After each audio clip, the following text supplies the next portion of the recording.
कैसे हैं आप लोग। आज आप लोगों के सामने एक ऐसा सवाल है जो CHSL के पेपर में आया हुआ है, जो एक बहुत अच्छा क्वेश्चन है, कॉन्सेप्चुअल क्वेश्चन है। क्या है इस क्वेश्चन में, इसमें एक कॉन्सेप्ट लगता है। पहले मैं उस कॉन्सेप्ट को डिस्कस कर लेता हूँ। क्या है, देखो,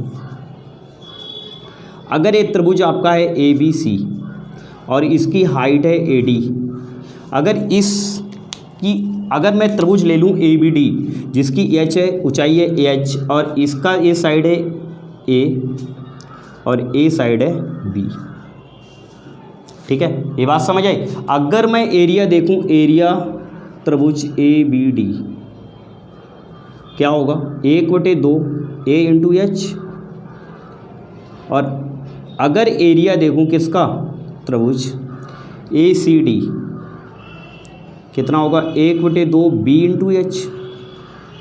अगर भैया मैं इनका रेशियो निकाल लूँ तो कितना होगा, 1/2 कट गया, H और H कट गया, कितना आया, A/B। तो आपको ये बात पता होनी चाहिए कि यदि किसी त्रिभुज में उसकी अगर ऊंचाई बराबर है, तो उनके क्षेत्रफल का अनुपात उनके आधार के अनुपात में होता है। उनके एरिया का रेशियो वही होगा जो उनके बेस का रेशियो होगा। तो ये बात समझ आई। इसी कॉन्सेप्ट को मैं इस सवाल में लगाता हूँ और आप लोग देखेंगे कितना अच्छे से इस सवाल को हम कर पाते हैं। क्या करते हैं इसमें, देखो, अगर हम C और G को ज्वाइन कर दें, C और G को मिला दिया, तो आप देखो कि अगर हमने C और G को मिलाया तो हमारे सामने एक ट्रायंगल बना है। कौन सा वाला भैया, ये वाला, ठीक है, आपको दिख रहा होगा A, G और C। आप देखो कि A B हो गया, ठीक है, इसका आधार 4 है और इसका आधार क्या है, 5 है। तो आप ये बात समझ रहे होंगे कि अगर इस त्रिभुज में इनकी ऊंचाई बराबर है तो इनके एरिया का रेशियो उनके साइड के रेशियो में होगा, यानी 4:5 होगा, ठीक है। इसी तरह से अगर हम क्या करते हैं, आगे इस साइड को ज्वाइन करते हैं, अगर हम इसको ज्वाइन कर देते हैं, किसको, D और G को, कैसे, देखो,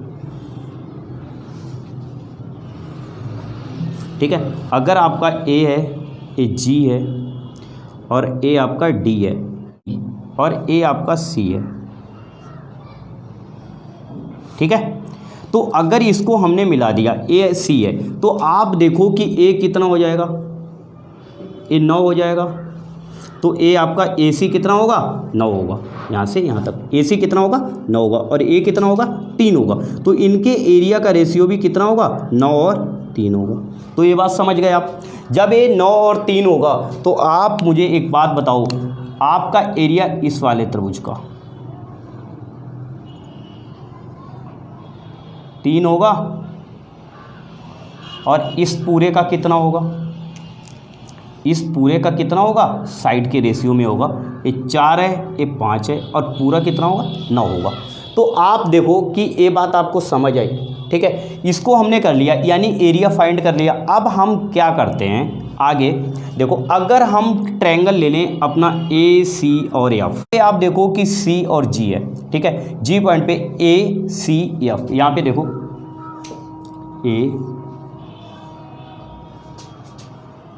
AC और F, ठीक है। तो आप देख रहे होंगे कि आपके 2 त्रिभुज बन रहे हैं, ये G पॉइंट पे 2 त्रिभुज बन रहे हैं। कौन सा वाला, AC और G, CF और G। बाद में अगर ये साइड 2 है और ये 6 है, तो इसका एरिया का रेशियो कितना होगा, 2:6 होगा। और 2 की वैल्यू आपको पता है कितनी है, यहाँ पे 9 है, तो 6 की वैल्यू कितनी होगी, अगर 2 की वैल्यू 9 है तो 6 की वैल्यू कितना होगा, 2 का 3 टाइम्स 6 है, इंटू 3, तो यहाँ पर भी इंटू 3 कितना होगा, 27 होगा। तो आप देखो कि इस वाले त्रिभुज का एरिया कितना होगा, 27 होगा, 27 होगा। किसका, CG और F, CG और F, CG और F का कितना होगा, 27 होगा। ये मिल गया मुझे 27।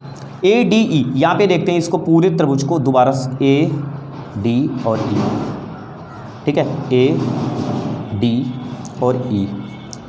आप देखो इस पॉइंट G पे अगर हम इसको ऐसे मिला देते।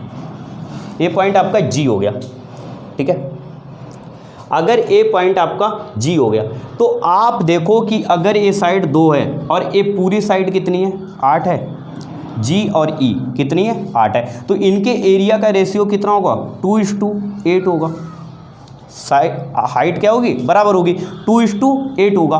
तो आप देखो कि इस वाले त्रिभुज का एरिया दे कितना रखा है, इस वाले का ए डी और जी, ए डी और जी का एरिया कितना है, 5 4 2 3 12। तो आपको पता है कि 2 की वैल्यू कितनी है, यहाँ पे 12 है, तो कितना गुना है, 6 गुना है। तो 8 की वैल्यू कितनी होगी, 6 गुना होगी, कितनी होगी, 48 होगी, 48 होगी। तो आप देखो कि अगर ये 48 हो गया और ये 12 हो गया तो पूरा एरिया त्रिभुज ए डी ई का कितना हो गया भाई, पूरा एरिया त्रिभुज ए डी ई का हो गया कितना, इतना, ये 12 हो गया था, कितना, ए डी जी 12 हो गया और जी डी ई कितना हो गया, 48 हो गया। तो पूरा एरिया हो गया 12 + 48, ठीक है। और बी सी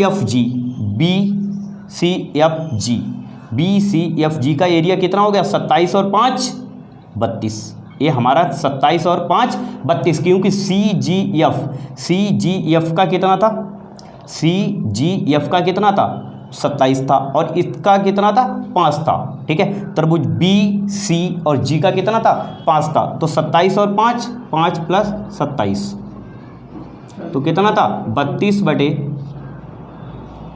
एक गलत हो गया, 12 + 48 कितना था, 60।